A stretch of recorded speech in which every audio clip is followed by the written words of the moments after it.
Commander David Harper pressed his palms against the reinforced window of the escape pod as Luna Station grew larger. The massive dome structure gleamed white against the black lunar surface, a beacon of human achievement that now looked like a tomb. His hands trembled slightly as he gripped the controls. The emergency beacon had stopped transmitting 3 years ago, and no one had returned to investigate why. The pod descended slowly through the thin atmosphere, its heat shields glowing orange from friction. David had been the only survivor when the research vessel Meridian suffered a catastrophic explosion near Mars. 243 crew members had perished in an instant. David alone had managed to reach the escape pod and program the computer to carry him toward the nearest safe haven. Luna Station had been the only option. Now, as the pod settled onto the regolith with a soft thud, he wondered if he had made a terrible mistake. David breathed slowly, trying to calm his racing heart. His suit's oxygen reserves showed enough air for 72 hours of continuous use. The pod's emergency supplies would extend that, but not indefinitely. He needed to find the station's main power core and restore life support systems. He needed to find food and water. Most of all, he needed to find answers about why an entire colony of 500 people had simply vanished. He initiated the airlock sequence. The mechanical doors groaned in protest, their hinges stiff from years without lubrication. A cloud of dust billowed into the airlock as pressure equalized. David waited for the safety indicator to turn green, then pushed the outer door open manually. His boots touched the lunar surface for the first time, crunching softly against the fine powder. The landscape stretched endlessly in all directions, a desert of gray and black rock under the harsh glare of the distant sun. But David's attention remained fixed on Luna Station. The dome rose before him like a massive bubble, its transparent aluminum panels still mostly intact. He could see structures inside, machinery, and what appeared to be gardens. Everything looked frozen in time. David walked toward the main entrance, his heavy suit limiting his movement to careful, deliberate steps. The lower gravity of the moon made him feel lighter, almost dreamlike. After months in the confines of the Meridian, movement felt strange and disconnected. His breathing echoed inside his helmet, a constant reminder that he was dependent entirely on the suit's life support systems. The entrance airlock was sealed, its control panel dark and unresponsive. David pulled out his emergency tools and began working on the manual override. His fingers moved with practiced efficiency, the result of years of training and preparation. After 5 minutes of careful work, he heard a soft hiss. The airlock doors began to slide open, moving with the jerky motion of ancient machinery struggling to function. The interior airlock chamber was dark and cold. David's helmet lamp cut through the blackness, revealing dust and debris scattered across the floor. He could see drag marks as if someone had been pulling something heavy across the ground. The marks led deeper into the station. He entered the next set of doors, and they sealed behind him with a finality that made his stomach tighten. The main corridor of Luna Station stretched before him, lit only by the faint glow of emergency lighting strips that had somehow survived 3 years without maintenance. The lights flickered weakly, powered by backup systems that must have been incredibly robust. David moved forward slowly, his suit sensors scanning for atmospheric composition and radiation levels. The air was breathable, though stale and cold. The temperature read -40 degrees Celsius. Everything was dark and quiet and utterly empty. His footsteps made no sound on the metallic floor, absorbed by the vacuum suit. The walls of the corridor were smooth and clean, painted a pale blue that now looked dingy and faded. Doors lined both sides, leading to various sections. He could see labels identifying storage areas, crew quarters, medical facilities, and laboratories. Everything was exactly where it should be, yet everything felt wrong. David passed a window that looked into the agricultural dome. Inside he could see the remnants of hydroponic gardens. The plants were long dead, reduced to brittle skeletons that crumbled at the slightest disturbance of air. Someone had carefully tended these gardens once, growing food to sustain 500 people far from Earth. Now they were monuments to abandonment. He reached the central hub, a large circular chamber where multiple corridors intersected. Here, the first signs of something unusual became apparent. Scratches covered the walls, deep gouges as if something had scraped against the metal repeatedly. The marks were frantic and chaotic, showing no pattern or purpose. Just desperate, repeated scratching. David ran his gloved fingers across the gouges, feeling their depth even through the suit material. Near the center of the hub stood a large information terminal, its screen dark and inactive. David moved toward it and found the power switch. For a moment nothing happened. Then with a gentle hum, the terminal flickered to life. The screen displayed an error message in red letters: critical systems failure. Backup power reserve at 7%. David quickly accessed the terminal's database, pulling up system logs and crew records. Most files were corrupted, but fragments remained. He found an entry dated 3 years ago, written by Dr. Eleanor Pierce, the colony's chief scientist. The entry was incomplete and difficult to read, but several phrases stood out in David's mind as he read them carefully. Sector 7 excavation continues, the entry began. We have discovered something unexpected. Initial analysis suggests non-terrestrial origin. We are implementing containment protocols. David scrolled through more entries, watching as the tone became increasingly urgent and frightened. The final readable entry was dated just 3 days before all communications ceased. It read simply, "Evacuation authorized. May God have mercy on us all." David stood in the darkness of Luna Station, holding the terminal's information in his hands. 500 people had vanished. Something had been found.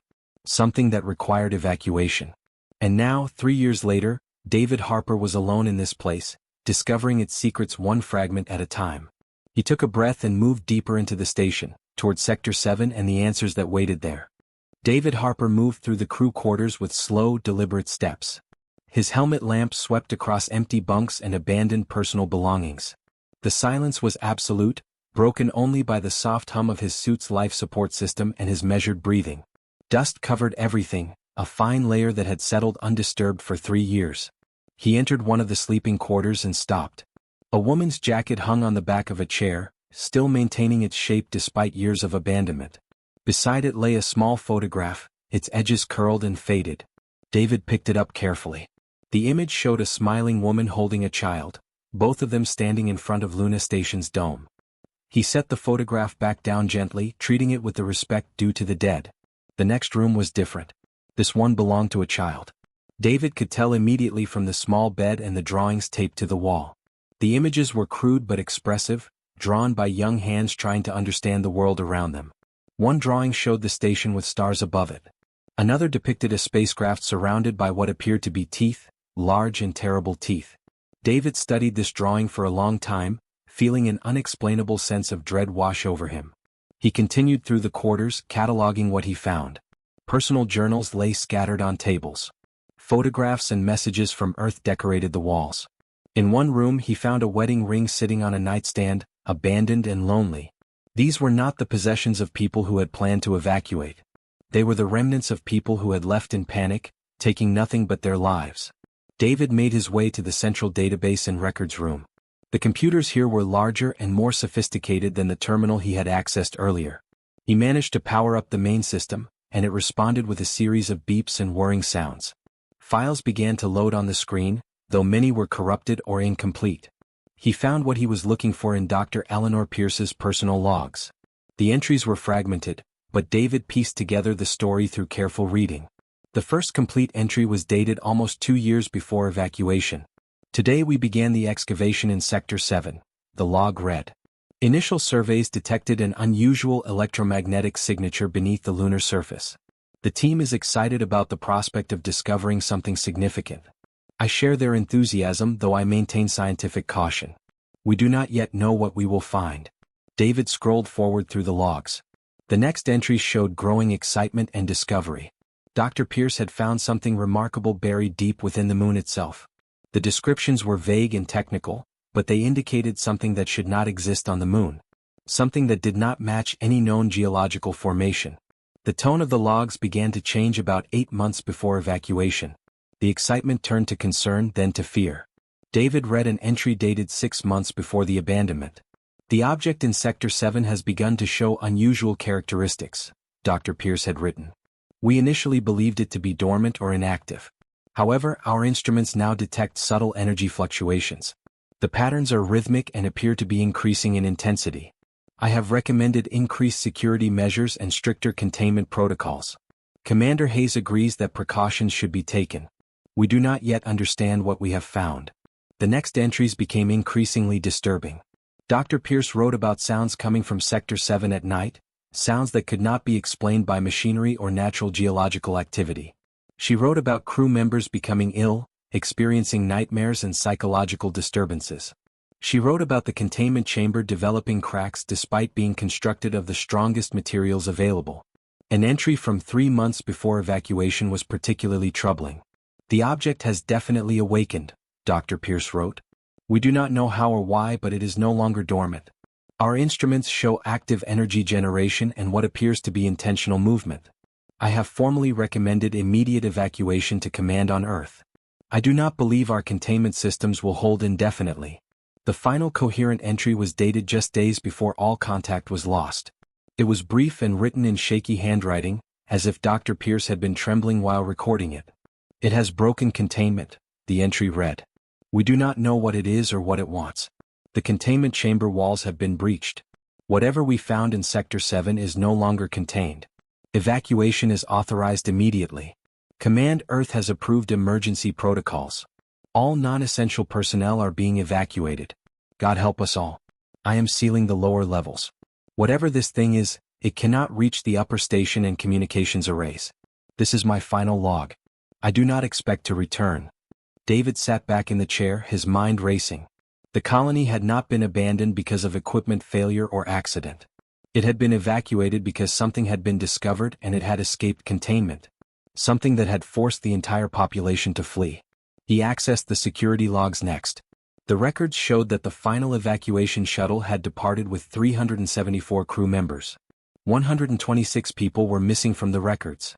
Missing or dead or something worse David did not want to consider. The security logs showed something else that made his blood run cold. The sealed bulkhead doors leading to Sector 7 were still sealed, but the logs showed that something was still moving behind them. The motion sensors had recorded activity for weeks after evacuation, and then nothing. The activity had simply stopped. David stood and walked toward a window that looked down into the lower levels of the station. He could see the sealed bulkhead doors in the distance, massive and imposing and dark. Whatever Dr. Pierce had found in Sector 7, it was still here. It was still in the station. It was still sealed behind those doors, but David did not know if the seals would hold. He checked his suit's oxygen reserves. He still had enough air for approximately 60 hours. He had supplies in the pod for another week. But he would need to make a decision soon. He could try to repair the station's communication systems and call for help from Earth. The signal would take several days to reach Earth, and rescue would take weeks even if a ship was available. Or he could go deeper into the station. He could go to Sector 7 and discover what the colony had found and why it had terrified them enough to abandon their home. David Harper took a breath and began walking toward the sealed bulkhead doors. Whatever ghosts haunted Luna Station, he needed to know their truth. David Harper stood before the massive bulkhead door that separated the upper station from Sector 7. The door was sealed tight, its reinforced steel frame showing no signs of weakness or deterioration. However, the wall around it bore evidence of tremendous force. Deep gouges and dents covered the metal, as if something had repeatedly thrown itself against the barrier with terrible strength and fury. David moved to the control panel beside the door. The screen was dark and unresponsive. He worked quickly, using his suit's diagnostic tools to interface with the door's mechanical systems. After several minutes of careful manipulation, he heard a soft click. The hydraulic system groaned to life, ancient and reluctant. The massive door began to slide open with agonizing slowness, revealing darkness beyond. The air that escaped from Sector 7 was cold and stale, but it did not smell of decay or death as David had half expected. It smelled of metal and something else he could not quite identify. Something old and strange. His helmet lamp cut through the darkness as he stepped through the opening. The corridor beyond was different from the rest of the station. The walls were not smooth and painted blue. Instead, they were rough and irregular, as if they had been carved hastily through solid rock. David realized that Sector 7 was not part of the original station construction. It was an excavation, a tunnel driven deep into the lunar bedrock to reach something far below the surface. David followed the corridor downward, his footsteps echoing in the confined space. The walls pressed close around him and he could feel the weight of the moon above him, tons and tons of rock and dust. The passage descended at a steep angle, becoming narrower as it went deeper. He had to move slowly and carefully, watching for debris and loose rocks. After what felt like an eternity of descending, the corridor opened into a massive chamber. David's helmet lamp was insufficient to illuminate the entire space.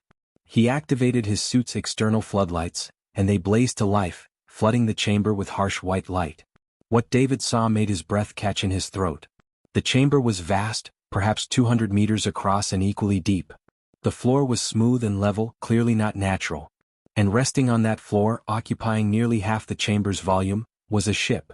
David had seen many ships in his lifetime. He had studied spacecraft design and engineering. He had served on vessels of every size and configuration. But this ship was unlike anything he had ever witnessed. Its hull was seamless, without a single seam or joint that he could detect.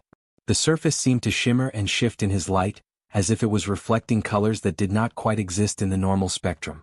The material appeared to be neither metal nor ceramic nor any substance David could readily identify. The ship was massive. If it had been placed vertically, it would have towered 100 meters into the sky. Its shape was vaguely organic, with curves and protrusions that seemed almost alive. No windows were visible. No obvious entry ports. No external features that suggested how one might access the vessel. David descended the gentle slope of the chamber floor toward the ship. As he walked, his suit sensors worked frantically, attempting to analyze the object before him. The readings were confusing and contradictory. Some measurements suggested the ship was solid. Others indicated hollow chambers within. The material composition readings were completely incomprehensible. He reached the hull and placed his gloved hand against it. The surface was neither hot nor cold, but something in between. It seemed almost to vibrate beneath his touch, as if it contained energy held in careful balance. David jerked his hand back instinctively, but the ship did not react. His suit's computer chimed softly. A notification appeared on his heads-up display. The computer had completed preliminary analysis of the hull material. The composition was terrestrial. The elemental breakdown matched Earth geology precisely. But the construction method and the age of the material defied explanation. The carbon dating results appeared in his display, and David felt his knees weaken. The ship was approximately 10,000 years old. 10,000 years. That was before recorded human history. That was before civilization as David knew it. That was before writing in cities and organized government. 10,000 years ago, humans had been hunter-gatherers, spreading across the Earth in small groups, struggling to survive on a hostile planet. Yet here, buried beneath the moon's surface, was a spacecraft constructed by human hands using technology that far exceeded anything currently available to modern civilization. David forced his mind to focus. He walked along the hull, searching for any opening or way to access the ship's interior. After 20 minutes of careful examination, he discovered a section of the hull that seemed slightly different from the rest. The surface here was covered in symbols, mathematical equations, and what appeared to be language written in a script that was both familiar and completely foreign. David's suit computer began to analyze the symbols. It cross-referenced them against known human languages and found nothing. It searched for patterns and mathematical relationships. After several minutes of processing, fragments of meaning began to emerge. The symbols were arranged in a sequence that contained information about the ship's origins, its purpose, and its contents. David felt a chill run through him as the translation became clear. The symbols described a vessel built by an ancient human civilization. A civilization that had achieved interstellar travel and space exploration. A civilization that had recorded star charts and mathematical principles far beyond what modern humans possessed. A civilization that had vanished from history so completely that not even legends remained of their existence. The section of hull with the symbols began to glow faintly, responding to David's analysis. A section of the seamless hull shifted and opened, revealing a dark opening. Steps descended into the ship's interior, visible in David's floodlights. David hesitated at the threshold. Every instinct in his training told him to be cautious. This ship had been sealed away for 10,000 years. Whatever had made Dr. Pierce and her team evacuate the station was somehow connected to this vessel. But David also knew that this discovery would change everything humanity understood about its own history. He took a breath and descended into the ship. The interior was dark and cool, preserved in a vacuum that had protected it from decay. His footsteps echoed through corridors and chambers, past technology that was both recognizable as spacecraft systems and utterly alien in its design. He moved deeper into the vessel, drawn by curiosity and the need to understand. In the heart of the ship, in what appeared to be the command center, David found what had terrified Dr. Pierce and her team so completely that they had abandoned their home. He found the truth about humanity's past. And that truth was waiting to speak to him. David Harper stood in the command center of the ancient ship, his suit lights illuminating a circular chamber unlike anything he had ever seen. The walls were smooth and curved, covered entirely in what appeared to be crystalline panels. In the center of the chamber stood a single structure, a pillar of translucent material that seemed to contain swirling light within its core. The light pulsed slowly as if the ship itself was breathing. David approached the pillar cautiously. As he drew near, the light intensified, changing from a soft blue to a bright white. His suit sensors erupted with activity, detecting energy signatures and radiation levels spiking dramatically. He raised his hand defensively, but the radiation was not harmful. It seemed almost welcoming, as if the ship was recognizing his presence and responding to it. The pillar flared brilliantly, and suddenly the chamber came alive with light. Holographic projections filled the space around David, creating images and symbols that hung in the air like ghosts. And then a figure materialized before him, solid enough to seem real but transparent enough to show the wall behind it. The figure was human, or at least appeared to be. The woman wore garments that seemed woven from material that did not exist in the modern world. Her hair was long and braided with what appeared to be metal threads. Her face was calm but grave, and her eyes held an ancient sorrow. The woman began to speak, but the words she used were not English or any language David recognized. They were harsh and angular, with sounds that seemed to come from deep in the throat. David's suit computer immediately began attempting translation, but for several seconds the words remained incomprehensible. Then gradually, word by word, the translation began to appear in David's heads-up display. The computer was struggling to find equivalents in modern English for concepts that seemed to exist outside normal human experience. But slowly the message became clear. "If you see this message, then our children have survived," the holographic woman said, her voice carrying the weight of countless generations. "I am Arya, High Speaker of the First Descendants. I leave this record for those who come after us, those who inherit the stars our people once claimed." David listened, transfixed, as the hologram continued. "We are the people you call legends," Arya explained.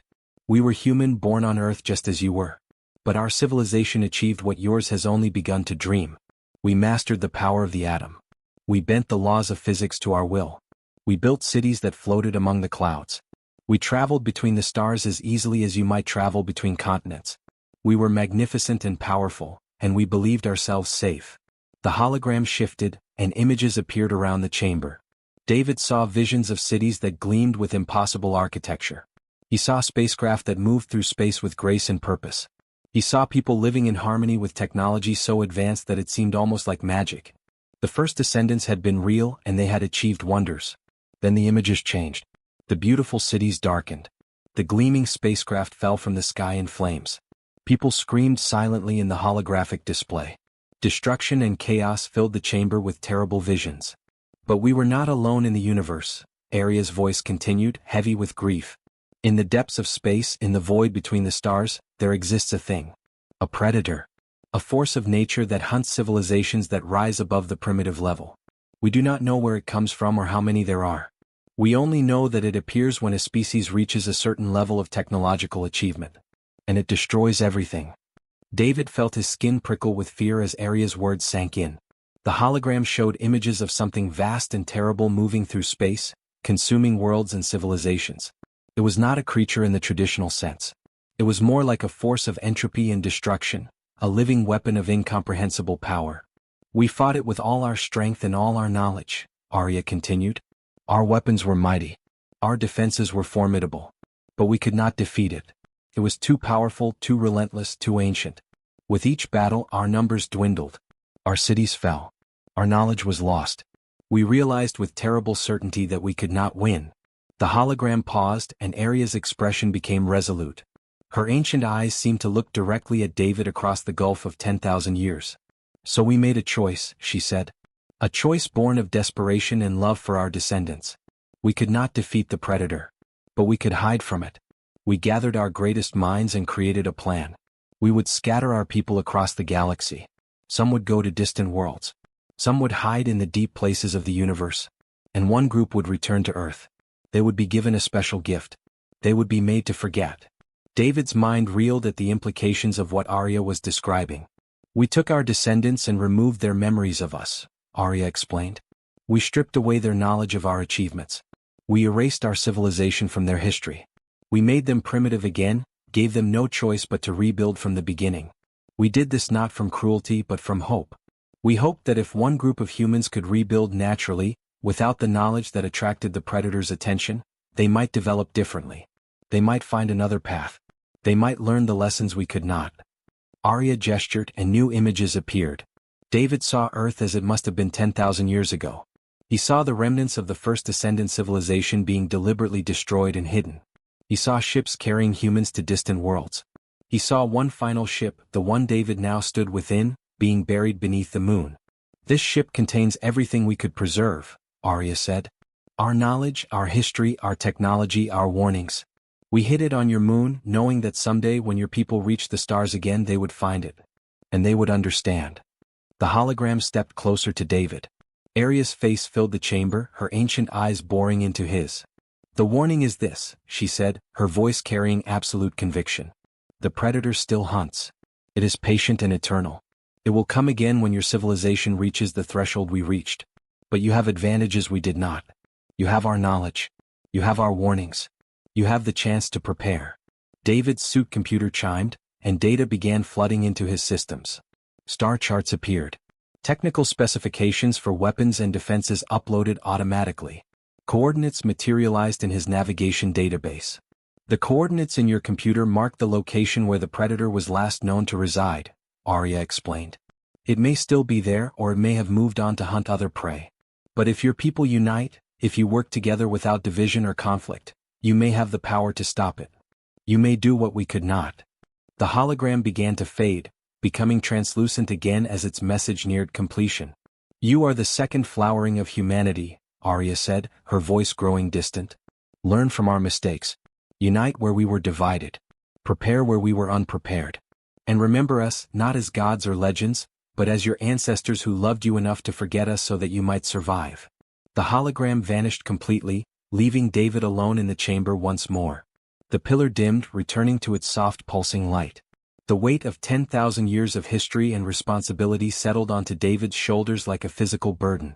He turned slowly, looking at the data that now filled his suit's systems. The future of humanity had just been placed in his hands. David Harper emerged from the ancient ship with his suit's data storage completely filled. Every piece of information that Arya had left behind was now encoded in his systems. He moved through the excavated tunnel with purpose, his mind racing with the enormity of what he had discovered.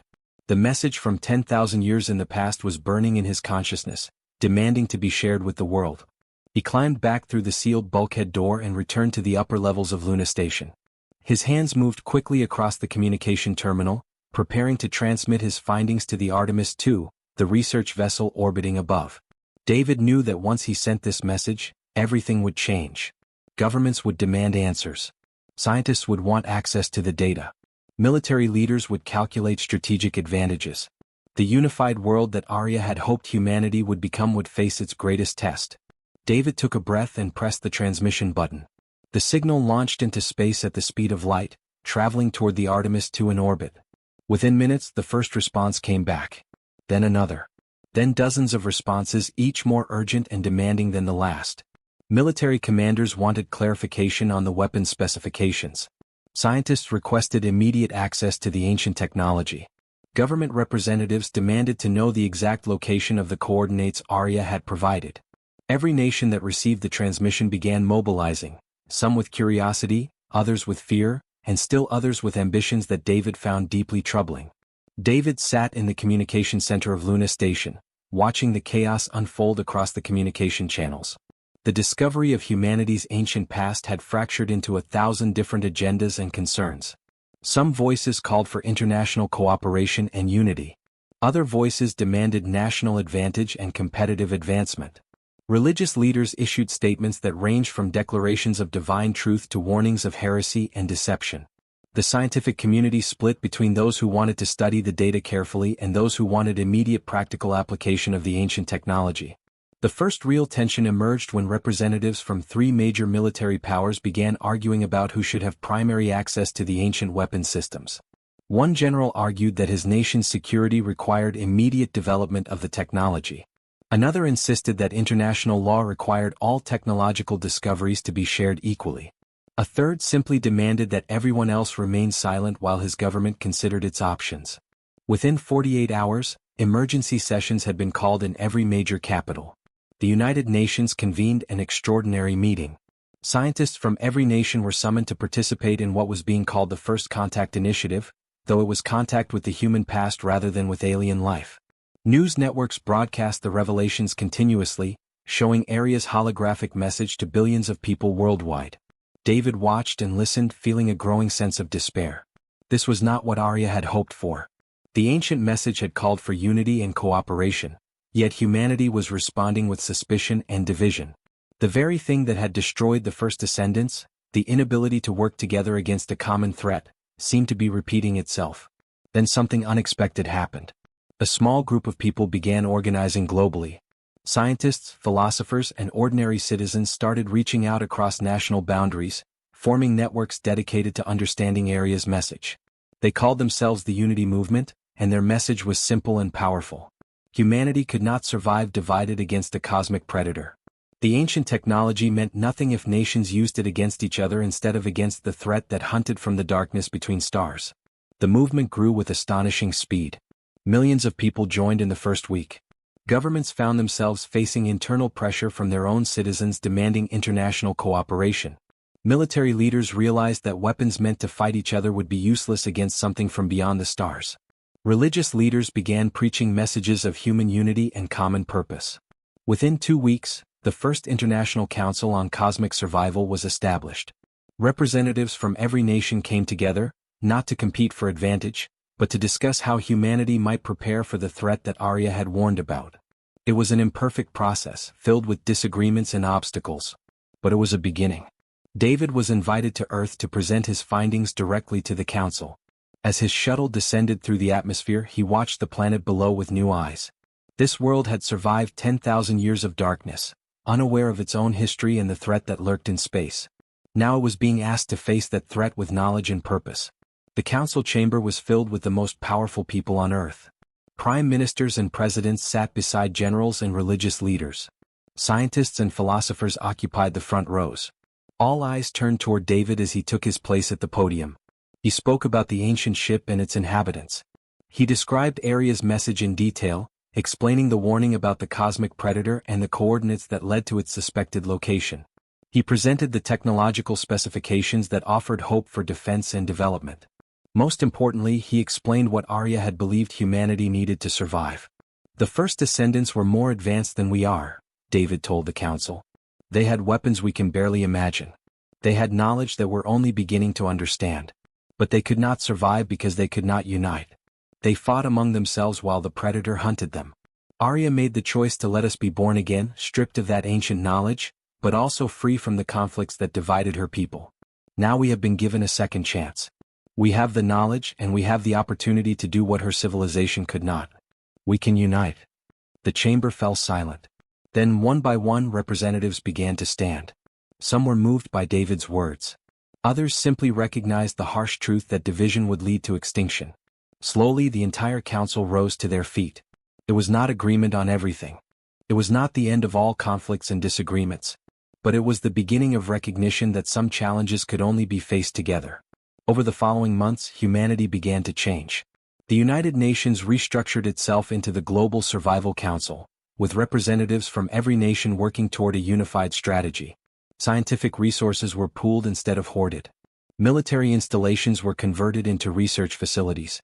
Education systems around the world began teaching the history of the first descendants and the importance of international cooperation. David returned to Luna Station to continue studying the ancient ship. Other scientists and engineers joined him. Together they began to unlock the secrets of first descendant technology. Solar panels powered by advanced systems. Communications arrays that could transmit across light years. Defensive systems that might protect Earth from threats unknown. On the anniversary of his arrival at Luna Station, David stood once more before the ancient ship. He placed his hand on its seamless hull, feeling the vibration of energy contained within. Somewhere in the darkness between stars, the predator that Aria had warned about continued its eternal hunt. Somewhere out there, it would come looking for the second flowering of humanity. But this time humanity would be ready. This time humanity would stand together. David smiled beneath his helmet and looked up at the stars. The second ascendant had truly begun.